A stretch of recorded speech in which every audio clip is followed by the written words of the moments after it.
Lieutenant Commander Ji-woo rubbed her tired eyes as she sat at her monitoring station aboard Cerberus Prime.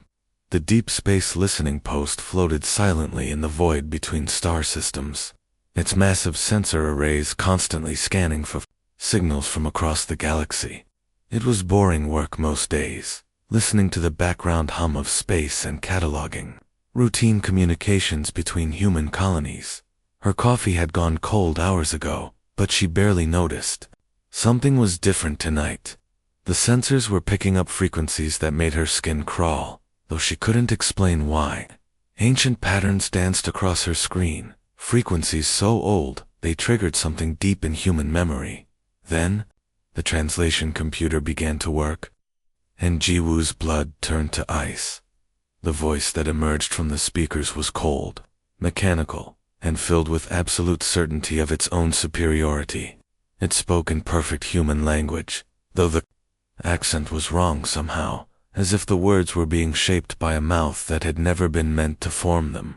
Primitive species of Salthri, the hegemony returns. Prepare tribute of 10 million of your kind for servitude, or face extinction. You have 30 solar cycles. Ji-woo's hand shook as she reached for the emergency communication button. Every human child learned about the hegemony in school, though most thought they were just old stories. 800 years ago, when humanity was still crawling between planets in chemical rockets, they had come before. Back then, Earth had no choice but to comply. Commander Park, you need to see this right now, she called across the bridge, her voice cracking with the weight of what she had just heard. Commander Taemin was a veteran of the Centauri Wars, a man who had seen terrible things and lived to tell about them. His weathered face carried scars from alien weapons, and his eyes had the hard look of someone who had watched friends die in the cold of space. But when he heard the transmission, something changed in his expression.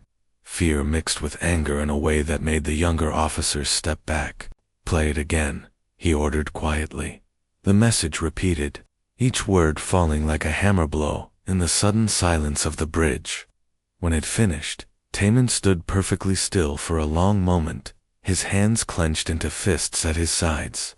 "Sir," whispered Ensign Kyung-ho from the communication station, "the historical records showed this exact same message pattern. The linguistic analysis matches transmissions from 8 centuries ago." Taemin nodded slowly. He had studied those records in military academy, back when they seemed like ancient history. The hegemony had been an empire that spanned thousands of star systems, built on the backs of enslaved species. They had ruled through terror and tribute, taking the best and strongest from every world they conquered. 800 years ago, when they had last demanded tribute from Earth, humanity had no choice but to send them what they wanted. Ships, full of volunteers, had launched into space, carrying 10 million human souls to serve alien masters. None had ever returned. The hegemony had taken what they wanted and disappeared back into deep space, leaving humanity to slowly rebuild and spread among the stars. But that was then. This was now. "Communications," Taemin said, his voice steady despite the rage building in his chest. "Get me a priority channel to Admiral Sujin on Earth. Maximum encryption, fastest possible transmission." The young communications officer's fingers flew over his controls. "Channel open, sir." Taemin stepped forward, knowing that his next words would change everything. "Admiral, this is Commander Taemin at Cerberus Prime. We have just received a tribute demand from the hegemony." "Yes, Admiral, the hegemony. They want 10 million humans in 30 days, just like before." There was a pause as the transmission crossed the light years to Earth, when Admiral Sujin's voice came back. It was cold as the space between stars. "Confirmed, Commander. All fleet elements are being activated as of this moment. The hegemony just made the mistake of their very long lives." Timon felt a grim smile cross his face. Through the viewports of Cerberus Prime, he could see the distant lights of human colonies scattered across dozens of star systems. Each one was protected by defense platforms that could crack moons in half. Each one was home to humans who had been born free and intended to die free.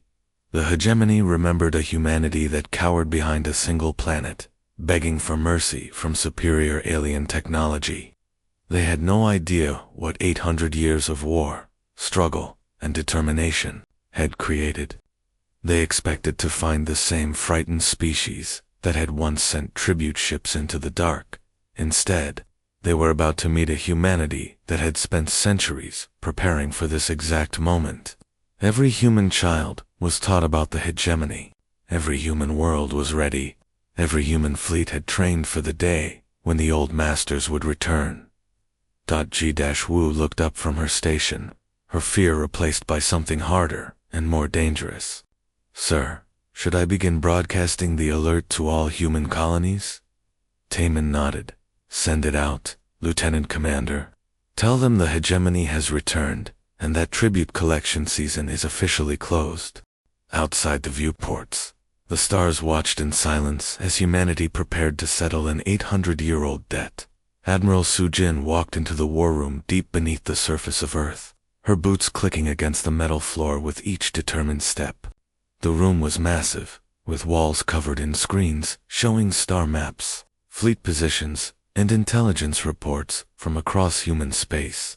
At the center sat a huge table made of polished black stone, surrounded by chairs where the most important military leaders in human history were already waiting.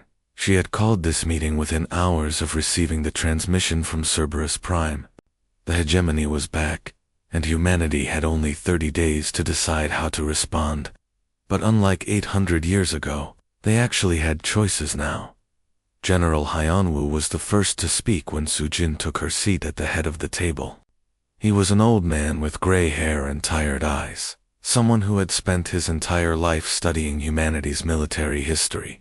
His voice was heavy with shame as he opened the ancient files on his tablet. The records are clear, Admiral, he said, quietly. 800 years ago, we gave them what they wanted. 10 million people loaded onto transport ships and sent into deep space. None ever came back. He touched his screen, and holographic images appeared above the table. Ancient Earth looked small and fragile, with primitive space stations and ships that moved slowly between planets using chemical engines. The images showed crowds of people saying goodbye to loved ones who were boarding the tribute ships.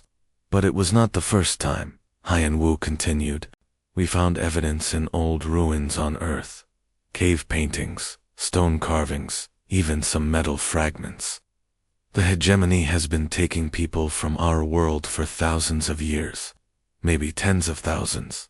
Each time, we were too weak to fight back. Admiral. Minho slammed his fist on the table, making everyone jump. His face was covered with scars from fighting in the Proxima campaign, where humans had barely survived an attack by machine intelligences from another galaxy. Their scout ships are already here, he growled. 17 of our outer colonies report hegemony vessels at the edge of their systems.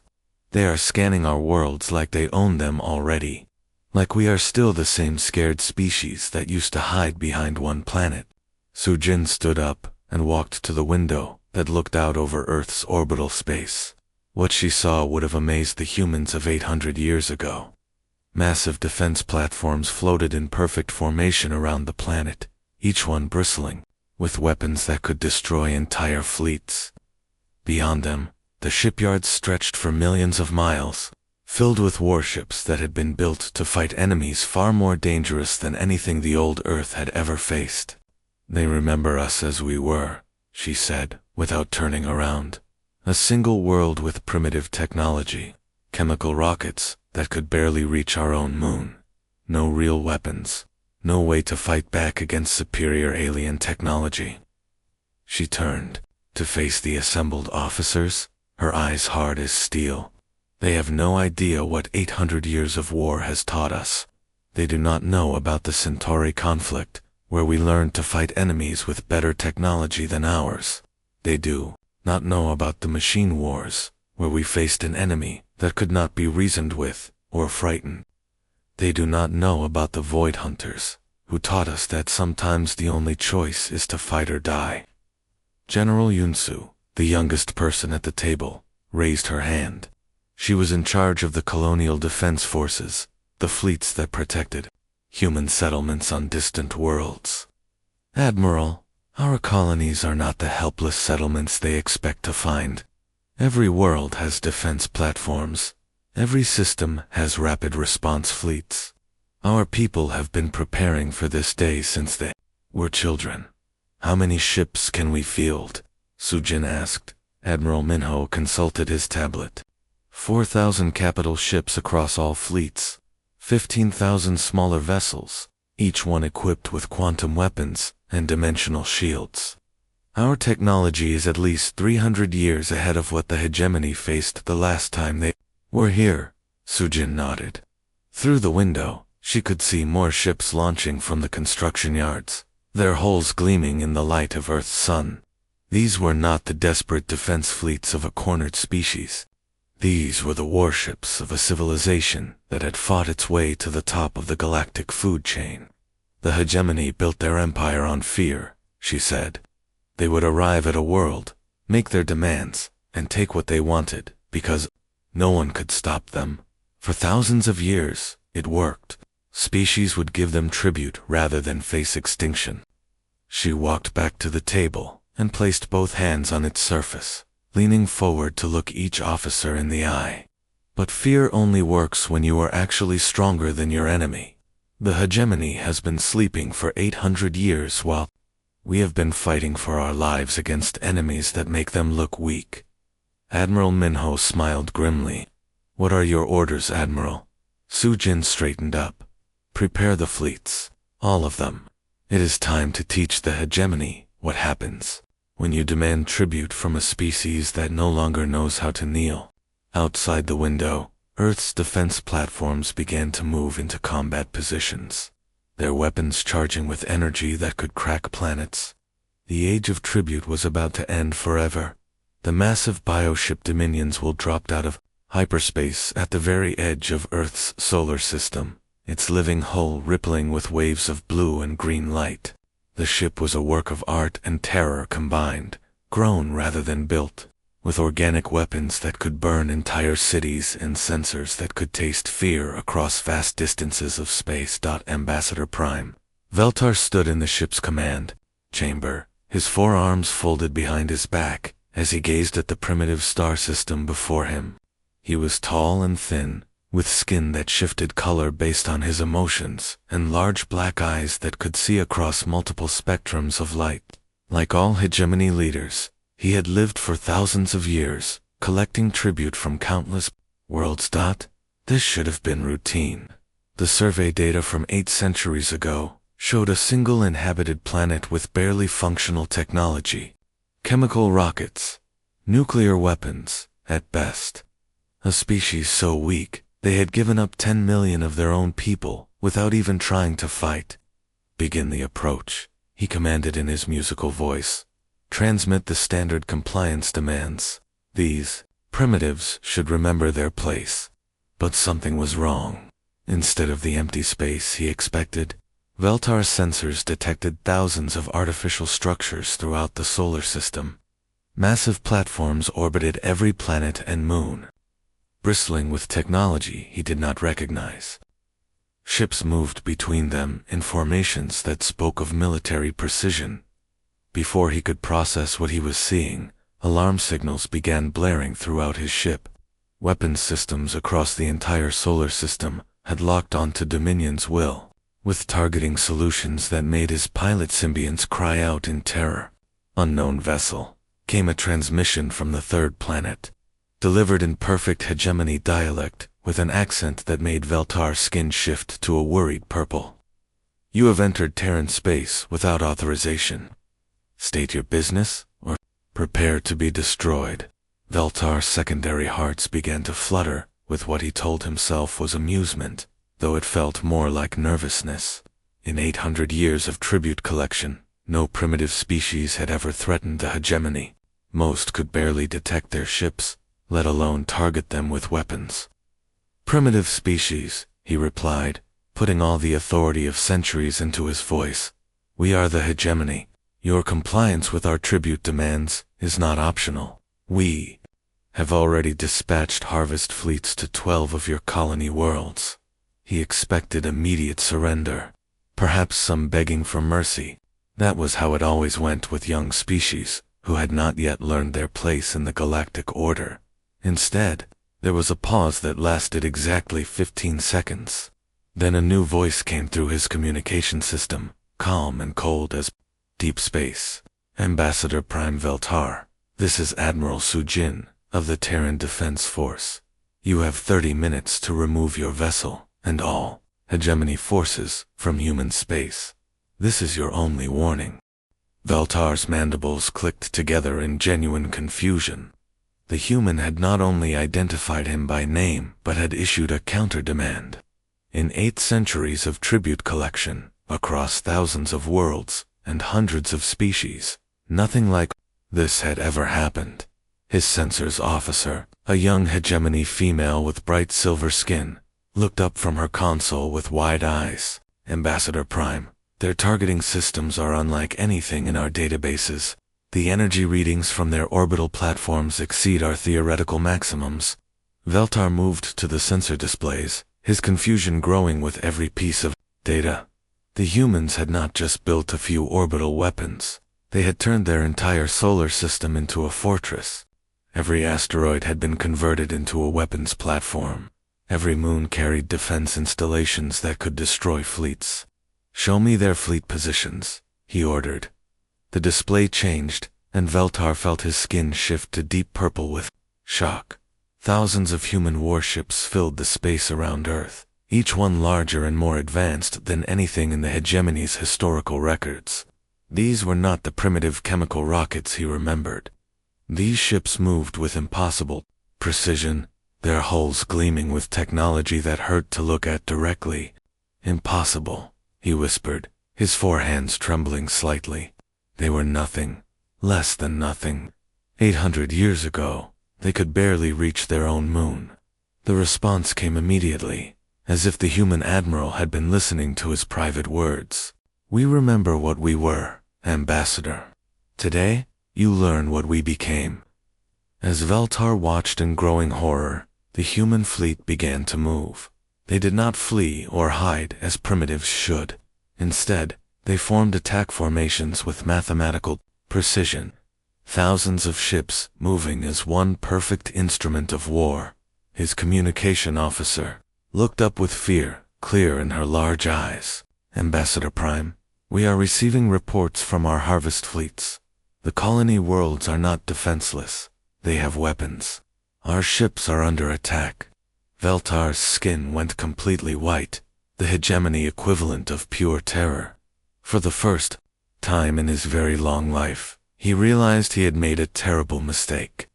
The hegemony had returned, expecting to find the same frightened species they had conquered before. Instead, they had awakened something that had spent 800 years learning how to fight. And now, it was looking back at them with weapons they did not understand, and anger they could not comprehend. The countdown timer on his display showed 28 minutes remaining. Captain Duian stood on the bridge of her warship Souls. Vengeance watching the empty space around New Geneva colony through the main view screen. The planet looked peaceful from this distance, its blue oceans and green continents spinning slowly beneath white clouds. Small transport ships moved between the planet and its orbital stations, carrying people and supplies like they did every day. But Duyan knew what was coming. Her ship and 5 others waited in quantum stealth mode, invisible to almost any sensor system ever built. They had been hiding here for 3 days, ever since Earth's warning reached the outer colonies. The hegemony harvest fleets were coming, and humanity was ready for them. "Contact at the edge of the system," announced Lieutenant Sungmin from the sensor station. His young face was tense with concentration as he watched his displays. 12 large vessels dropping out of hyperspace. Bioship signatures match hegemony profiles from the historical database. Duyan nodded calmly. She had fought in the Void Hunter War, where humanity faced enemies that could bend space and time to their will. The hegemony ships were impressive, but they were still just ships. The Harvest Fleet began moving toward New Geneva, their organic hulls pulsing with bioluminescent patterns that had once terrified entire civilizations. These ships were designed for one purpose: collecting millions of living beings and keeping them alive during the long journey back to hegemony space. Each vessel could hold 2 million captives in stasis pods built into their living walls. "They are scanning the planet," reported the communications officer.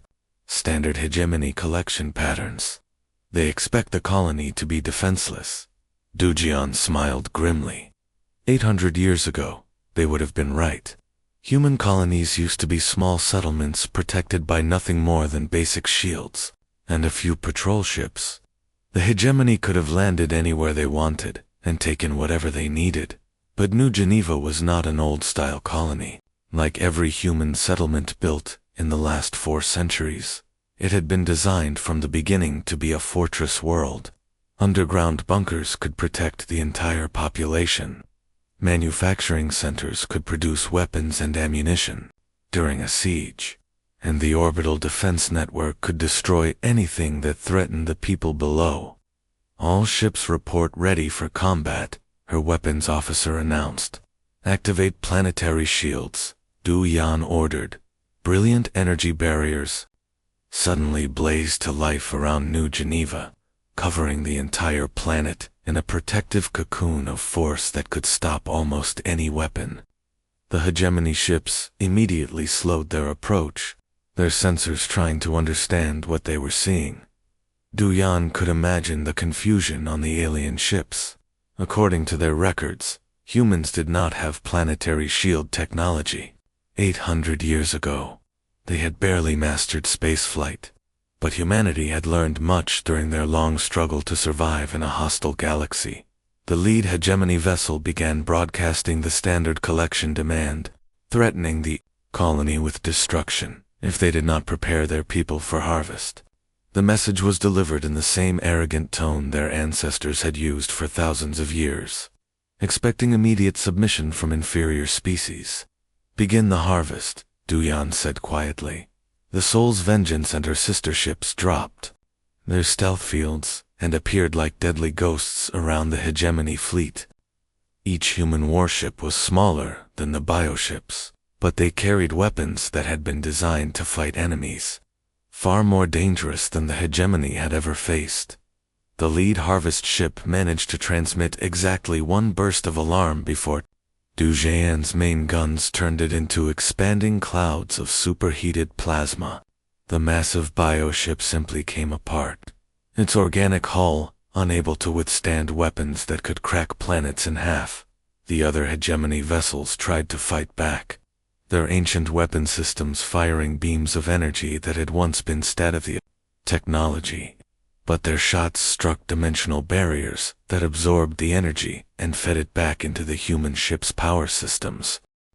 "Target their engines," Du Jian ordered. "I want prisoners for intelligence gathering." Her weapons officer nodded and began selecting specific targets on each enemy ship. The human fleet moved with perfect coordination, each captain knowing exactly what their role was in the battle. Within minutes, the remaining 11 harvest ships were drifting helplessly in space, their crews still alive, but their vessels completely disabled. Similar battles were happening across human space. At Kepler Station, Admiral Wanho's fleet was not just destroying the harvest ships, but carefully dissecting them to learn how hegemony technology worked. At New Busan, the colonists had activated defense networks disguised as mining equipment, turning entire asteroid fields into weapons platforms that tore the bioships apart, piece by piece. Within 6 hours, 12 separate harvest fleets had been reduced to debris clouds drifting in the vacuum of space. Not a single human had been captured. Not a single colony had been threatened. The hegemony's perfect record of successful tribute collection had been broken completely. Du Yan opened a communication channel that would reach every hegemony ship and station within 100 light-years. Her voice was calm and clear as she delivered humanity's message to their would-be masters. This is humanity. We are no longer your prey. Through her view screen, she could see the wreckage of the Harvest Fleet spinning slowly against the stars. A monument to the hegemony's fatal mistake. They had returned, expecting to find the same frightened species they remembered. Instead, they had found wolves. The planet, Velthinus, hung in space like a purple jewel, its twin suns casting strange shadows across crystalline cities that had stood for millions of years. This was the heart of the hegemony, a world that had never known war or fear. Beautiful spires made of living crystal rose from violet seas, reaching toward the stars like prayers made solid. In the deepest chambers of these towers, the Eternal Council had ruled over 1,000 enslaved species for longer than most civilizations had existed. The council chamber was filled with worried voices as reports continued to arrive from across hegemony space. Every harvest fleet had been destroyed. Every tribute collection had failed. Worse yet, the humans had somehow learned to speak perfect hegemony language and were broadcasting messages that no primitive species should have been able to send. High Counselor Zethmar paced back and forth on his 6 legs, his golden skin flickering with patterns of confusion and growing fear. In his 3,000 years of life, he had overseen the conquest of dozens of species. None had ever fought back successfully. The reports must be wrong, insisted Counselor Velshin, her silver scales rippling with denial. Humans are primitives. Chemical rockets and nuclear weapons at best. They gave us tribute 800 years ago without any resistance. Before Zethmar could respond, alarms began screaming throughout the Crystal City. Defense systems that had not been activated in millennia suddenly came online, their ancient sensors detecting something that made the counselor's blood run cold. Ships were appearing in their system, hundreds of them, materializing out of empty space with technology the hegemony did not understand. The vessels were sleek and deadly, their hulls gleaming with weapons that hurt to look at directly. They moved with perfect precision, surrounding Velthinus in a formation that spoke of absolute military control. Admiral Sujin stood on the bridge of her flagship Inchin's Wrath, looking down at the beautiful alien world that had sent tribute demands to Earth just days ago. The planet was lovely in its own strange way, but she felt no mercy as she watched her fleet take position around it. Behind her, the ship's cargo holds were filled with something special, the compressed remains of every hegemony vessel that had dared to enter human space. Her engineers had worked around the clock to turn the wreckage into dense metal cubes, each one fitted with kinetic penetrators that would allow them to punch through planetary shields and strike with the force of nuclear weapons. It was poetic justice, she thought. The hegemony would receive their tribute, after all. Admiral, reported her communications officer, all human fleets are in position. Every major hegemony world is surrounded. Sujin nodded and stepped forward to the main communication console. When she spoke, her words would be broadcast across the entire hegemony empire on the same frequencies they had used to demand tribute for thousands of years. People of the hegemony, she began, her voice calm and clear. 800 years ago, you came to our world and demanded tribute.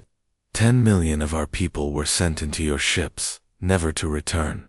Today, we deliver payment in full. The memorial cubes began launching from her ships like falling stars, each one targeted at a different military installation on the planet below.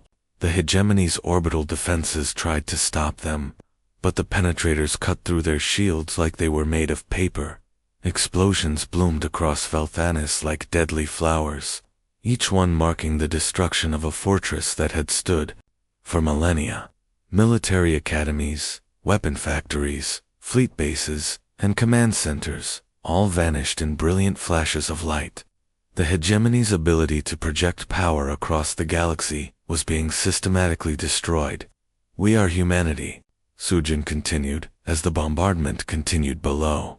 We take no tribute, pay no tribute, and show no mercy to those who would make slaves of free beings. Consider this payment in full, with 8 centuries of compound interest.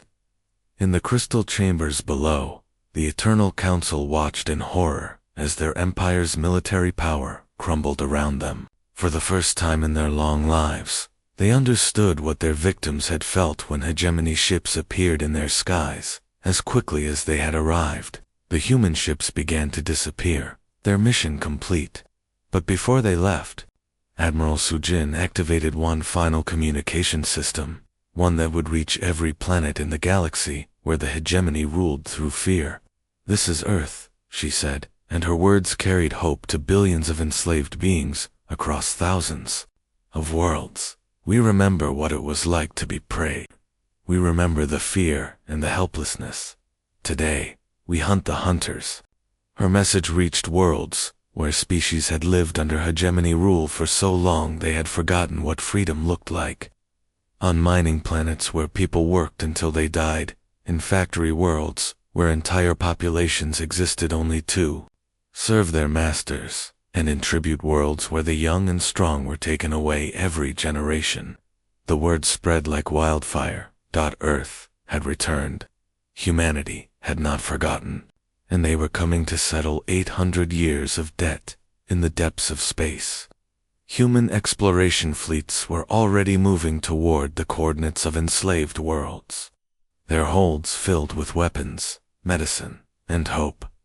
The age of tribute was ending forever, and a new age of freedom was about to begin. The hunters had finally met their match.